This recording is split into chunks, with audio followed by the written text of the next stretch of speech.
Happy New Year. I hope everyone's New Year is off to a great start. So I want to pop on here and do a holiday 2025 activities that I tried, rate them, and talk about if they have made it into my rotation of holiday traditions moving forward.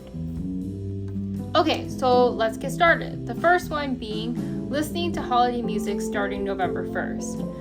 So for me, I think this is the perfect time or middle ground because it's not too early and it's not too late. I feel like as it is, the holidays always go by so quickly for me.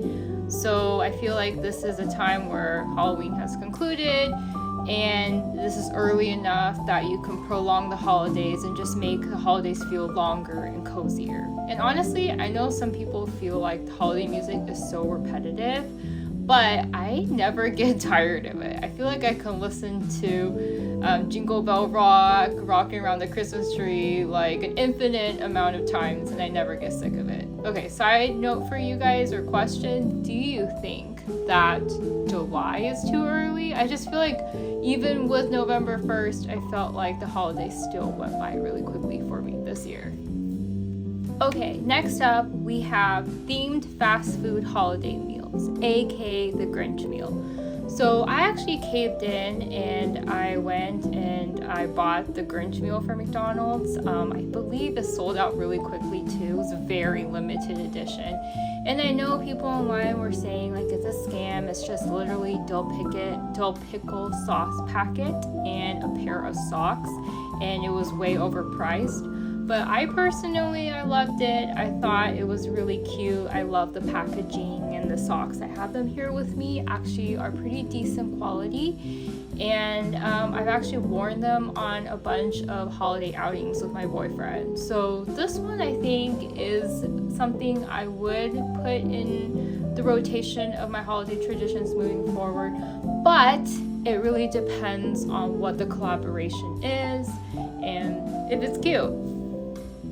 Okay, so next up I have making a roast. So I actually got this idea from a YouTuber, and essentially you're throwing chuck roast, you're throwing potatoes and carrots and red wine into an Instant Pot with beef broth as well, and letting it cook out, and it is just so delicious, melt in your mouth, super tender meat. And only catch is you kind of have to start early. It takes a lot longer than you think just so that the meat gets very tender, but this is definitely a must-have. I'm definitely adding it into my holiday traditions moving forward. I even want to make it outside the holidays too. Such a cozy, rich, hearty meal. Okay, so next up I have making mulled wine. So this is essentially red wine with apple cider, with cinnamon sticks, mulled spices, sliced apples, sliced oranges, and it is the most festive drink ever. Oh, forgot, it's heated up. So it's essentially like a hot apple cider, but an adult version of it. And this is a definite must-have. It's the coziest drink ever on a cold night. I even want it outside the holidays. But side note or question, do they sell mulled spices outside the holidays? I don't know.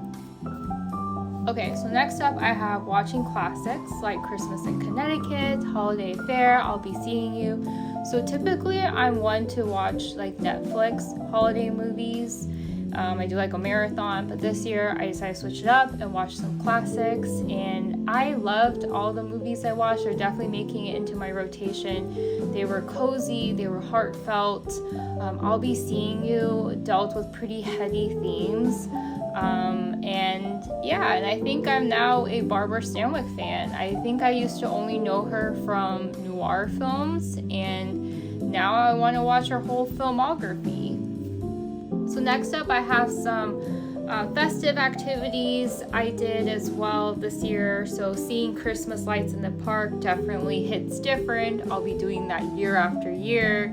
My first time going to a Christmas bar, and let me tell you, it is so festive and holly jolly in there with all the decorations, and the menu was so overwhelming. There were drinks with Douglas fir, spiced cranberries, eggnog, and maple. It was really overwhelming. I didn't know which one to get.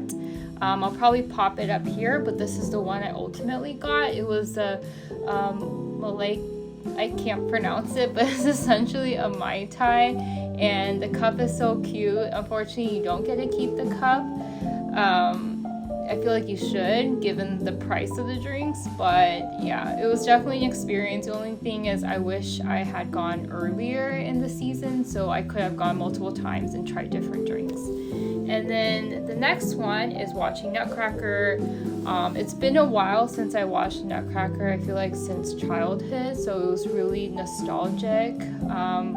But I think I'm good for a while. I think this is something I definitely want to do every so often, but not like an annual tradition, but definitely a good holiday activity to go see the Nutcracker Ballet. And then I have going on Trader Joe's shopping sprees. So Trader Joe's come fall really hits different. That's when they roll out all their pumpkin seasonal goodies. And then they transition to gingerbread, peppermint flavored snacks and goodies as well for the holidays. And I would say like some standout items I got were the candy cane body scrub, the candy cane candle smelled divine. They have a gingerbread oat creamer, and then peppermint brookies. They go all out. There are so many festive treats that are available at Trader Joe's. So this is definitely like going on Trader Joe's holiday spree, shopping sprees, definitely in my rotation. And then lastly, I got really addicted to Baublebar Christmas earrings and holiday earrings. There are so many cute variations. I'm actually wearing one right now, these little snow globes. I would say I'm good for now. I kind of went overboard and bought lots of earrings. They'll probably last me for a while and into next year. I'm good for now. Okay, so those were some of the activities I tried this year. Would love to know if you tried any of these or which activities you tried and which ones made it to your rotating traditions moving forward. But thanks for watching, guys, and I hope you have a wonderful new year.